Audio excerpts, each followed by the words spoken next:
Topik kita sekarang adalah persamaan dasar akuntansi atau Basic Accounting Equation. Sebelum saya membahas slide selanjutnya, perlu saya ingatkan bahwa materi yang kita bahas di pengantar akuntansi berfokus pada perusahaan perseroan, bukan perseorangan, bukan persekutuan. Kita sudah sering menemukan contoh perusahaan perseroan dengan ciri khas nama perusahaan PT atau perseroan terbatas. Sehubungan dengan itu, bagi mahasiswa yang sebelumnya sudah menempuh mata pelajaran yang berhubungan dengan akuntansi, tolong menyesuaikan. Jadi kita tidak akan temukan istilah privé, istilah modal pemilik, dan lainnya. Kenapa kita berfokus pada perseroan? Karena saat ini pada umumnya perusahaan bergerak di bidang perseroan yang sangat membutuhkan peran akuntan untuk menghasilkan laporan keuangan. Alasan lainnya adalah ketika kita sudah memahami akuntansi untuk perseroan, maka akan sangat mudah bagi kita untuk menangani akuntansi di perusahaan perseorangan dan perusahaan persekutuan. Pemahaman kita dalam persamaan dasar akuntansi akan sangat dipengaruhi dengan pemahaman kita terhadap apa itu aset, apa itu liability, apa itu ekuitas. Oleh karena itu, pembahasan kita kali ini akan berfokus pada aset, liabilitas, dan ekuitas. Kemudian di akhir sesi, kita akan menganalisis transaksi perusahaan dengan menggunakan persamaan dasar akuntansi. Persamaan dasar akuntansi menjadi dasar dari semua perlakuan akuntansi. Semua transaksi akuntansi harus berpedoman pada persamaan dasar akuntansi. Apa itu persamaan dasar akuntansi? Persamaan dasar akuntansi adalah aset sama dengan liabilitas ditambah ekuitas. Ya, ini sama saja dengan perhitungan matematika. 100 sama dengan 60 ditambah 40. Aset sering juga disebut aktiva, liabilitas disebut juga kewajiban, equity disebut juga dengan ekuitas atau modal. Perusahaan perseroan sering menggunakan istilah ekuitas.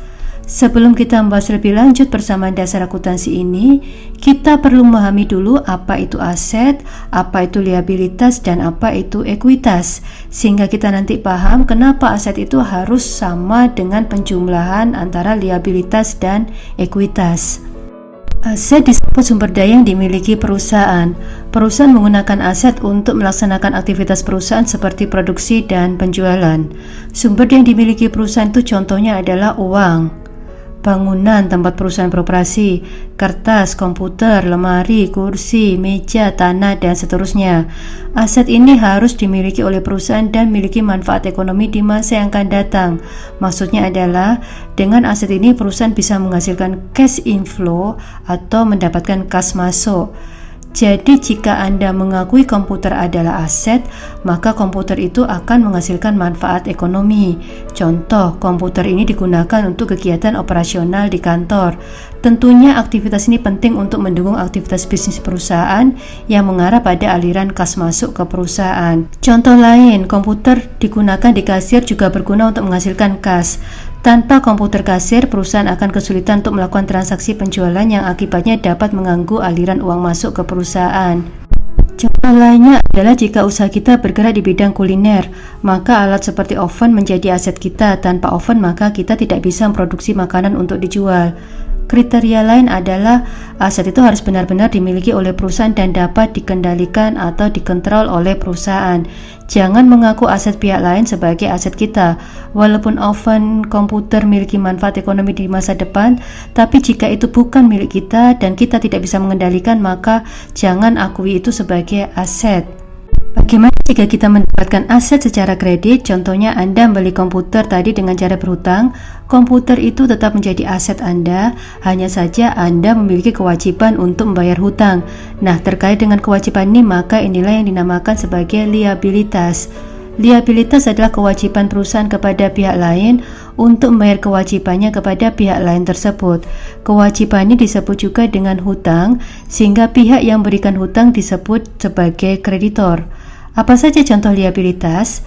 Ketika tadi kita beli komputer secara kredit dan contoh beli komputer tadi di toko komputer A, maka toko komputer A adalah supplier kita yang menyediakan barang dan sekaligus menjadi kreditor kita. Kita kemudian memiliki kewajiban untuk membayar hutang kita kepada toko komputer tadi. Nanti kita menggunakan akun yang bernama account payable atau hutang dagang atau hutang usaha yang menandakan bahwa kita berhutang pada supplier atas pembelian barang atau jasa. Contoh kewajiban lainnya adalah ketika kita minjam uang ke bank atau lembaga keuangan lainnya sehingga kita memiliki kewajiban untuk melunasi hutang ketika jatuh tempo.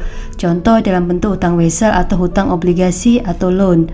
Contoh kewajiban lainnya adalah terkait dengan karyawan, di mana karyawan sudah bekerja namun perusahaan belum bayar gaji karyawan.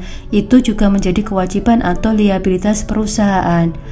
Masih banyak lagi contoh kewajiban yang nanti kita akan temukan di setiap pertemuan sampai kita menempuh akuntansi keuangan lanjut. Selanjutnya terdapat ekuitas. Ekuitas juga disebut dengan modal yang merupakan hak pemilik usaha. Untuk perusahaan perseroan, pemilik perusahaan adalah pihak yang memberikan dana ke perusahaan yang disebut sebagai investor. Selanjutnya terdapat ekuitas. Ekuitas juga disebut dengan modal yang merupakan hak pemilik usaha. Untuk perusahaan perseroan, pemilik perusahaan adalah pihak yang memberikan dana ke perusahaan yang disebut dengan investor.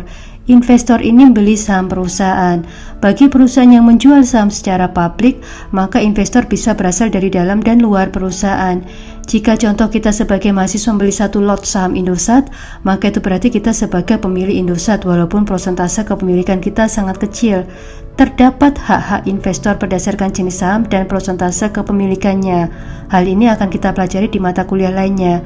Jadi ekuitas itu menggambarkan apa yang dimiliki oleh investor atau pemilik perusahaan. Sekarang kita beralih ke persamaan dasar akuntansi. Aset sama dengan liabilitas dan ekuitas. Aset jumlahnya harus sama dengan penjumlahan liabilitas dan ekuitas. Kita ambil contoh simpel aja, bukan di perusahaan perseroan tapi di perusahaan perseorangan. Dari mana kita bisa membeli aset seperti komputer, bangunan, tanah, mobil? Jawabannya dari uang kita sendiri sebagai pemilik usaha perseorangan. Jika uang kita cukup, maka persamaannya adalah aset sama dengan liabilitas yang jumlahnya 0 dan modal pemilik. Jadi jika aset jumlahnya 10 juta, maka dari mana 10 juta itu kita dapatkan? Ya dari modal pemilik 10 juta. Tidak mungkin aset 10 juta, kemudian pemilik 9 juta. Itu menjadi tidak seimbang antara kiri dan kanan atau tidak balance di persamaan akuntansinya. Logikanya, kemana modal 1 juta sisanya? 1 juta itu harus diwujudkan dalam bentuk aset perusahaan. Jika modal pemilik tidak cukup untuk mendanai aset, maka kita bisa berhutang. Sehingga contohnya seperti ini. 10 juta sama dengan, anggap saja modal sendiri 6 juta, sisanya adalah hutang sebesar 4 juta. Jadi dari sini kita dapat menemukan logikanya bahwa tidak mungkin jika liabilitas kita dan modal kita 12 juta, tapi aset kita adalah 10 juta. Kemana uang 2 juta dilarikan?